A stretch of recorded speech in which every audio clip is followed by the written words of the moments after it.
शेतातील बोरमधून येत होता ओरडल्यासारखा आवाज. मोटार बाहेर काढताच घडलं महाभयंकर. नांदेडमधील घटनेने देशभरात खळबळ. शेतकरी घाबरले, विश्वास बसेना. रात्रीची वेळ होती. नांदेड जिल्ह्यातील हिमायतनगर तालुक्यातील एका शिवारात सगळं नेहमीसारखंच शांत होतं. थंड हवा, दूरवर पिकांची हलती पाती आणि मध्येच कुठेतरी कुत्र्याचं भुंकणं.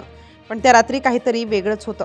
शेताच्या मधोमध असलेल्या बोरकडून अचानक विचित्र आवाज येऊ लागला, ओरडल्यासारखा. करून कधी थांबणारा, कधी पुन्हा सुरू होणारा. सुरुवातीला कुणालाच फारसं लक्ष गेलं नाही. रात्री असे आवाज येतातच असे समजून सगळे आपापल्या घरात राहिले. पण आवाज काही थांबेना. उलट जशी जशी रात्र पुढे सरकत गेली तसा तसा तो आवाज अधिकच अस्वस्थ करणारा वाटू लागला. जणू बोराच्या आत कुणी अडकून मदतीसाठी हाक मारत आहे असा भास होत होता. काही शेतकऱ्यांच्या मनात भीती निर्माण झाली, तरीही कुणी एकट्यानं बाहेर पडण्याचं धाडस केलं नाही. सकाळ झाली आणि उजडल्यानंतर शेतकऱ्यांनी शिवाराकडे वाट धरली. काल रात्री ऐकू आलेल्या आवाजाबद्दल चर्चा सुरू झाली. काहींनी बोराजवळ जाऊन पाहायचं ठरवलं. मोटार सुरू करण्याचा प्रयत्न झाला, पण मोटार चालूच होईना. मग मोटार बाहेर काढण्याचा निर्णय झाला. दोरी साधन आणली गेली. हळूहळू मोटार वर ओढली जात होती. प्रत्येकाच्या मनात काल रात्रीच्या त्या आवाजाचं गूढ घोळत होतं. मोटार वर येत असताना आजूबाजूला कमालीची शांतता होती आणि तेव्हाच मोटार पूर्ण बाहेर येतात समोरचं दृश्य पाहून सगळे स्तब्ध झाले. कुणाच्याच तोंडून शब्द निघेना. काही क्षण तर कुणालाच समजलं नाही की नेमकं काय पाहतोय आपण. मोटारला जोडलेला केबल पूर्णपणे कापलेला होता. तांब्याच्या जाडजूड केबल गायब. मोटारचं स्टार्टर फोडलेलं. बोराच्या आत जे विचित्र आवाज येत होते ते कुठल्याही जीवाचे नव्हते, तर कापलेल्या केबलमुळे, तुटलेल्या भागामुळे निर्माण झालेल्या घर्षणाचे आवाज होते.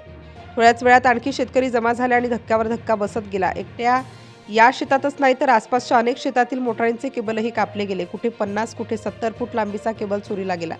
हळूहळू सत्य समोर येऊ लागलं. हे एखाद्या शेतकऱ्याची चूक नव्हती, ही नियोजित चोरी होती. एकाच रात्री अंधाराचा फायदा घेत चोरट्यांनी संपूर्ण शिवारात धुमाकूळ घातला. रब्बी हंगाम सुरू होता. गहू, हरभरा, ज्वारीसाठी पाणी देण्याची अत्यंत गरजेची वेळ आणि नेमक्या त्याच काळात मोटारी बंद पडल्या होत्या. लाखो रुपयांच्या तांब्याच्या केबलच्या तारा, केबल हा गायब झालेला होता. जसं जसं सकाळ पुढे सरकत होती तसं संपूर्ण परिसरात भीती आणि संतापाचं वातावरण पसरलं. काल रात्री ऐकू आलेला तो आवाज आता सगळ्यांना स्पष्ट आठवत होता.